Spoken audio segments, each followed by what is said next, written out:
Imagine stretching a piece of film to reveal a hidden message, or checking an armband's color to gauge muscle mass, or sporting a swimsuit that changes hue as you do laps. Such chameleon-like color shifting materials could be on the horizon thanks to a photographic technique that is being resurrected and repurposed by MIT engineers. By applying a 19th century color photography technique to modern holographic materials, an MIT team has printed large-scale images onto elastic materials that, when stretched, can transform their color, reflecting different wavelengths as the material is strained. The researchers produced stretchy films printed with detailed flower bouquets that morph from warm to cooler shades when the films are stretched. They also printed films that reveal the imprint of objects, such as a strawberry, a coin, and a fingerprint. The team's results provide the first scalable manufacturing technique for producing detailed large-scale materials with structural color that arises as a consequence of a material's microscopic structure rather than from chemical additives or dyes. The team's results appear in the journal Nature Materials. The research team develops optical materials that are inspired by nature. The researchers have studied the light-reflecting properties in mollusk shells, butterfly wings, and other iridescent organisms which appear to shimmer and shift their color due to microscopic surface structures. These structures are angled and layered to reflect light like miniature colored mirrors, or what engineers refer to as Bragg reflectors. The researchers have sought to replicate this natural structural color in materials using a variety of techniques. Some efforts have produced small samples with precise nanoscale structures, while others have generated larger samples but with less optical precision. An approach that offers both microscale control and scalability remains elusive despite several potential high-impact applications. While puzzling over how to resolve this challenge, researcher Benjamin Miller happened to visit the MIT Museum, where a curator talked to him through an exhibit on holography, a technique that produces three-dimensional images by superimposing two light beams onto a physical material. Miller says that he realized what they do in holography is kind of the same thing that nature does with structural color. That visit spurred him to read up on holography and its history, which led him back to the late 1800s and Lippmann photography, an early color photography technique invented by Franco-Luxembourg's physicist Gabriel Lippmann, who later won the Nobel Prize in Physics for the technique. Lippmann generated color photos by first setting a mirror behind a very thin transparent emulsion, a material that he prepared from tiny light-sensitive grains. He exposed the setup to a beam of light, which the mirror reflected back through the emulsion.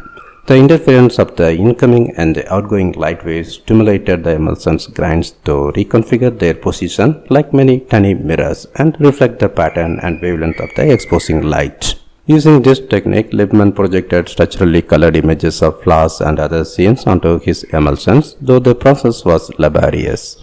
It involved handcrafting the emulsions and waiting for days for the material to be sufficiently exposed to light. Because of these limitations, the technique largely faded into history. Miller wondered if, paired with modern holographic materials, Lippmann photography could be sped up to produce large-scale structurally colored materials. Like Lippmann's emulsions, current holographic materials consist of light-sensitive molecules that, when exposed to incoming photons, can cross-link to form colored mirrors.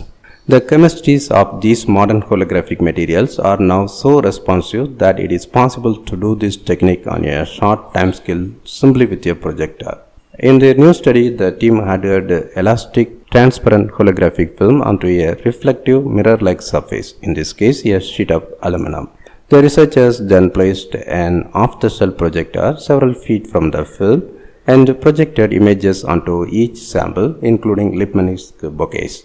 As they suspected, the films produced large, detailed images within several minutes rather than days, vividly reproducing the colors in the original images. They then peeled the film away from the mirror and stuck it to a black elastic silicone backing for support. They stretched the film and observed the color change, a consequence of the material's structural color. When the material stretches and thins out, its nanoscale structures reconfigured to reflect slightly different wavelengths, for instance, changing from red to blue. The team found the film's color is highly sensitive to stain. After producing an entirely red film, they adhered it to a silicone backing that varied in thickness. Where the backing was thinnest, the film remained red, whereas thicker sections stained the film, causing it to turn blue. Similarly, they found that pressing various objects into samples of red film left detailed green imprints caused by, say, the seeds of a strawberry and the wrinkles of a fingerprint.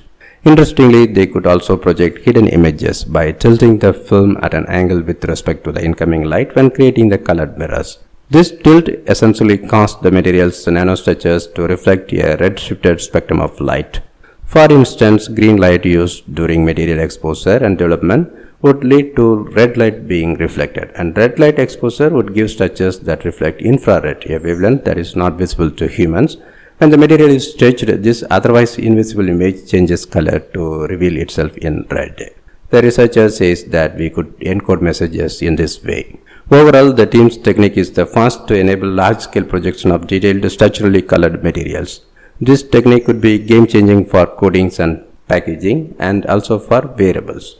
The researcher notes that the new color-changing materials are easily integrated into textiles. Beyond fashion and textiles, the team is exploring applications such as color-changing bandages for use in monitoring bandage pressure levels when treating conditions such as venous ulcers and certain lymphatic disorders.